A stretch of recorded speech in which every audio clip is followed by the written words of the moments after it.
para sa Pampanga Police Officer na si Senior Master Sergeant General Mac Jerus Lansangan. Ito kasi ang araw na hindi inaasahang makilala niya ang magalang at mabait na batang nangangalakal na si Angelo. Nagsimula daw ang lahat nang bigyan niya ang batang si Angelo ng pagkain. Sa pagkatuwa ni Sergeant Lansangan sa bata, binigay niya ang hiling nitong cake nang sumapit ang ika-6 na kaarawan ni Angelo.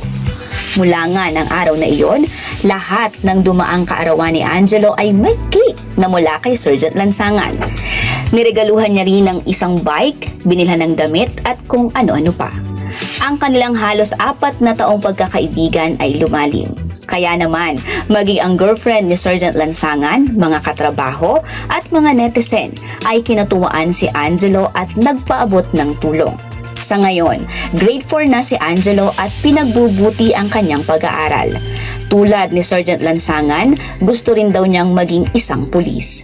Maliban sa pagiging isang alagad ng batas, isang good Samaritan din itong si Sergeant Lansangan.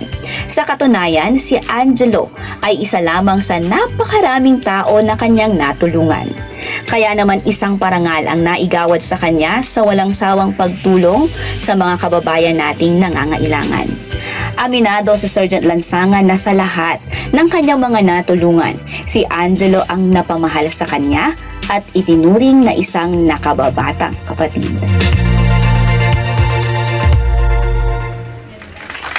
Para ibahagi ang inspiring story na Malacardo at Onyo, mga kada mula sa San Fernando, Pampanga, Kabalen, let's welcome Police Senior Master Sergeant General Mac Jerus P. Lansangan o si Master Sergeant Lansangan. Good morning!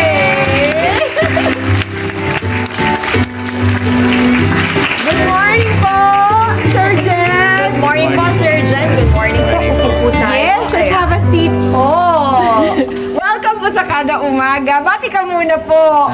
Magandang umaga po sa inyong lahat, sa mga nanonood, sa mga audience po natin, sa mga crew. Maraming salamat po at naimbitahan nyo kami dito. Sa Kapampangan naman, Sergeant. Maya pahabak po kay Rayungan, Ring Kabalen ko kay Pampanga. Yan. Sabi po niya hello, hindi. Sabi niya good morning. Sabi niya hi.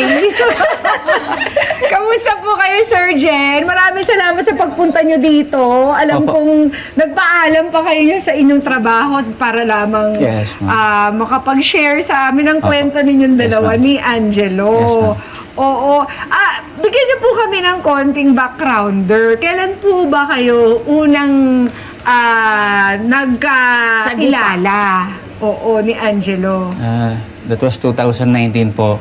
Tapos pauwi na po ako ng bahay namin. Tapos nakita ko siya sa daan. Tapos natanong ko siya na, sabi ko, kumain ka na ba? Sabi ko, may. Sabi niya po, hindi pa. Tapos sakto po may dala po akong mga food packs, pagkain po, extra po sa aming office. Oo. Ngayon po, binigay ko po sa kanya. Tapos na-miss siya at natuwa dahil hindi lang po isang pack yung binigay ko sa kanya. 2 plastic bag po yun na may laman na tig-10 food packs po. Kaya tuwang-tuwa siya dahil pati yung mga kapatid niya at saka yung mga kasama niya nabigyan po. Sergeant, pwede ba i-detalye mo ano ba yung itsura o kaya ano bang ginagawa ni Angelo nung makita mo siya nun? Andun po siya sa tabi ng daan. Tapos nakita ko po may mga tinatawag na kalakal o yung mga karton, yung mga pwede pong i-recycle at pwedeng ibenta. O ngayon, binabantayan niya po yun. Kasi yung nanay niya po na nagko-collect ng mga karton-karton sa sa palengke. Nakaupo lang siya nun. Doon mo siya Yes po, yes po. Oo. Pagkatapos po nun, Sergeant, kailan po yung susunod ninyong pagkikita? Ito by accident or parang sinadya nyo na po siyang hanapin? Nabanggit niya po kasi sa akin nung first time na nakita kami na magbe-birthday po siya. Okay. Sa December 5, nung time na yon. Oo. So nung sabi ko, ano bang gusto mo sa birthday mo? Natanong ko. Oo. Sabi niya, gusto niya cake. Okay. So mga ilang araw po nun, nung dumating yung birthday niya, December 5, nagkita kami uli. Tapos po, pasikreto, bumili po ako ng cake para sa kanya. Oo. Tapos binati ko po siya. At Ayan, talagang oh. hindi nyo po nakalimutan Yes na ibigay sa kanya ang pinramis nyo pong Yes po. cake. Ganon. Opo. 9 years old siya nung na nag-birthday po siya noon. Yes po, yes. Ay, ano po, sorry po, 6 po siya na. 6 years Opo. old. Opo. Bakit po gano'n na lamang po yung parang pagtingin ninyo kay Angelo na parang hindi nyo naman kinailangan na hanapin siya ulit or panindigan yung pagkasabi niya ng gusto niya ng cake sa birthday po. niya? Natuwa po ako sa bata kasi napakagalang niya at saka napakabait. Siguro yun yung nag-trigger sa akin. Parang may naramdaman na ako May sa... kurot. Opo, para pong ganun. So, naging palagay po yung loob ko doon sa bata.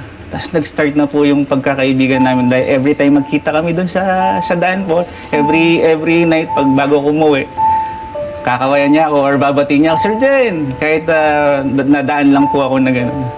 Doon na po nag-start. Bakit po, ito po bang lugar na ito ay malimit ninyong dinadaanan? Ito po ba ang way nyo to work and back?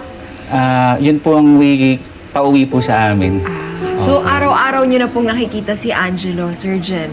Yes, ma'am. Yes, ma'am. Halos araw-araw nang Halos po. kumakaway. Nung time po yun. Halos Pero hindi naman si Angelo yung tipo ng bata na naghihingi, palahingi. Ay, hindi po. Yung mga binibigay ko po sa kanya, madalas kusa yun. And kapalit ng pagbigay ko sa kanya, yung matamis na salamat niya, enough na yun para sa akin. So, ano po yung nagiging routine ninyo kapag uuwi po ba kayo, nakikita niyo siya, dinadaanan niyo siya Opo. every night? Ganun po ba? Hindi po ganun kadalas. Pero every time na makita ko siya, kung may oras po ako at di ako nagmamadali, bababa talaga ako ng sasakyan para kamustahin siya. Oo. Talagang nakikipag-usap po Yes, talaga ma'am, kayo sa nakipag-interact kanya. po talaga ako sa kanya. Kasi usually, di ba, pag nakakita tayo ng mga bata sa daan, binibigyan natin ng pagkain, pero hindi natin End hinihintuan. At hindi natin sila kinikilala. Pero dapat pala, tularan natin si Sir Sir Jen. Jen. Talagang namuo ang kanilang friendship, hindi lamang pagtulong, talagang friendship po ang inoffer nyo kay Angelo. Oo. Meron pang naging bansag kanina inintro natin na kayo daw ay Onyok at si Cardo. Paano ba nagsimula ito, Sir Jen? Actually, ma'am, nag-start yan kasi ma'am nung una kami nagkita, sinabi ko kasi sa kanya na ano din ako, alagad ng bata, sabi ko ganyan. Idol niya po si Cardo sa telenovela. So, sabi ko ganyan, nag-joke ako na, Cardo din ang pangalan ko, kako. Pero hindi Cardo Dalisay, kako. Cardo Malunggay, kako. So, hindi po siya maniwala. Pero after nung nakita na niya akong naka-uniform, ma'am, na starstruck po siya. Hindi siya makapaniwala na, Sir Jen, pulis po pala talaga kayo, sabi niya ganyan. Oo nga. Opo. Hindi siya naniwala nung una. Hindi po. Kasi hindi siya kayo naniwala. naka-uniforme noon, Yes Sir po, Jen. tama po kayo. Oo. Pero ang balita ko po, Sir Jen, ginusto nyo rin daw pong ampunin once upon a time si Angelo. Naisip ko po dahil sa mga komento at mga ng mga kaibigan ko. Kasi napakabait nga po ng bata. Kaso po, si Onyok mismo ang ayaw. Kasi ang dahilan niya po, ramdam ko kasi sabi niya po, dahil siya yung panganay sa kanila, hindi ko po maiiwan yung mga kapatid ko, walang mag-aalaga sa mga kapatid ko. So hindi po ako pwedeng sumama sa inyo. Parang nakikita ko po sa bata na gusto niya. Pero hindi siya naging selfish kasi alam niya walang mag-aalaga at aantabay sa kanyang nanay. Sa murang edad Opo. na, ilan taon na si Angelo ngayon? 9 na po siya ngayon. Magte-10 po sa December 5. Hindi niya maiwan ang kanyang mga kapatid. Ilan ba ang mga kapatid ni Angelo? 3 po, siya po ang panganay. Na-meet niyo na rin po yung iba niyang kapatid at ang nanay niya? Yes po. Oo. Yes po. Kamusta po paano po natin mailalarawan ng kind of buhay na meron po sila? Buhay na sapat lang po, nakakaraos sa araw-araw, pero marami pa rin na-encounter ng mga problema. Pero bilib ako sa pamilyang yan, never po nilang sinukuan. Kahit ano yung mga dumating na problema sa kanila, too many to mention, pero bilib ako sa nanay niya, lalo na po sa batang yan dahil siya yung nakikita kong malakas ang loob sa kanila. Kasi kahit pag tatanungin ko siya, ba't malungkot ka? Sabi ko sa kanya ganyan. Ang sasabihin na niya, marami din problema sir, pero kinakaya namin, sabi niya. Grabe. Huwag ganun, Angelo. Alam mo, minsan sa mga bata tayo natututo eh. Kayo ba, isa pa lang yun sa mga naturo sa inyo ni Angelo? Ano pa ba yung ibang naturo? Kasi minsan yung simpleng conversation, pakikipag-usap natin sa bata, doon tayo nakakakuha. Kasi minsan tayo na matanda na ang dami na nating alam, ang dami ng priorities. Feeling tayo Diba? eh. Yes, Ikaw ba, Sir Jen, ano pa yung ibang mga conversation nun ni Angelo na doon ka natuto, na pinaka-na-touch ka rin? Napakasimple lang po. Pag may binigay ka sa kanya or may binigay ka na payo, lagi siya nagpapasalamat.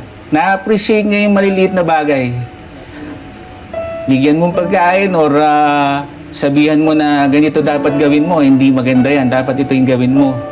Salamat po, Sir Jen. Laging ganun. Ramdam ko na nakikinig po siya sa akin. Tsaka pinapahalagahan niya kung ano man po yung naiabot kong tulong sa kanya.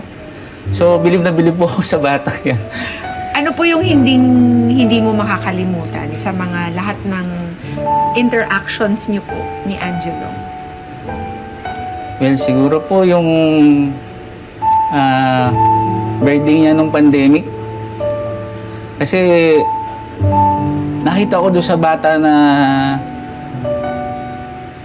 ramdam niya yung blessing na dumating sa kanya nung nag-birthday siya na sabi niya, mahirap yung buhay pero marami palang may pag-asa, marami palang nagmamahal sa amin.